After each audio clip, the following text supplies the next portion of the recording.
We want to pull the hands apart and really try to extend the wrists. And we're going to slowly go to one side of our body as we allow our neck to roll and think about the top of the head being pulled off to the side so that we don't compress our spine.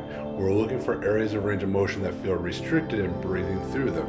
You want to try not to raise the shoulders and only keep the hands extended so that you can keep the shoulders down the entire time. Our palms by our pelvis, we're going to hinge forward, grabbing the ground with our feet. And we're going to turn the hands as though we're almost swimming through water, making a big spiral coming back to the initial spot.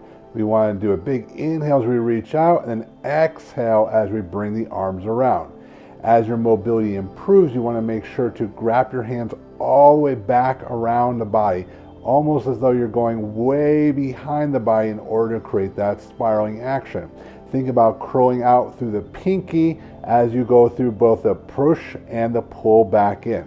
Make sure to go ahead and grab your feet into the ground to give your balance so that you don't get too squatty in this motion and you feel balanced and controlled throughout the entire movement itself.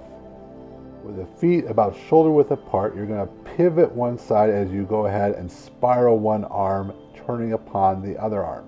We're going to go back and forth between the two sides, but you can definitely pattern one side at a time. Go ahead and take an inhale and then an exhale as the arm comes back. Think about leading with the fingers and see how I pull with the shoulder to come back. So we're going to spiral in leading with the fingers and then reverse by pulling the shoulder, unwinding the body. The hips are integrated to help with that shoulder core hip connection as well as with the general movement of the exercise. Keep the head turning to the same direction as we are moving. So if we're going to go to the right, we're going to turn our head to the left with our body.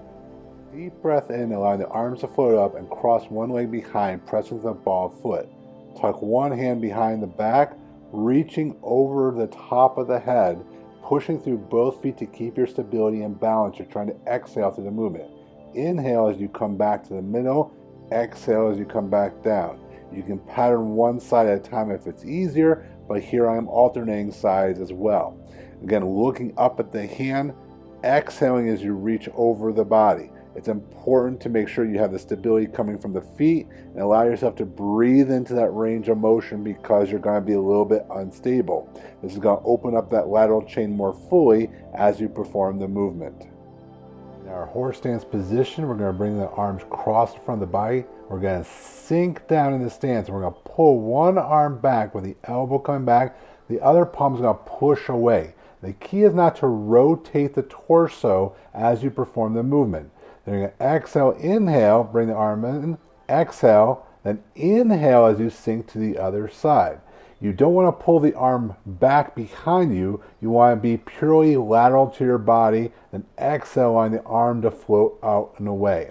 You really want to open up that palm as you push away the hand from the body, looking to the side of that hand, opening up the neck as well as the shoulder all at the same time. Working on that breathing as you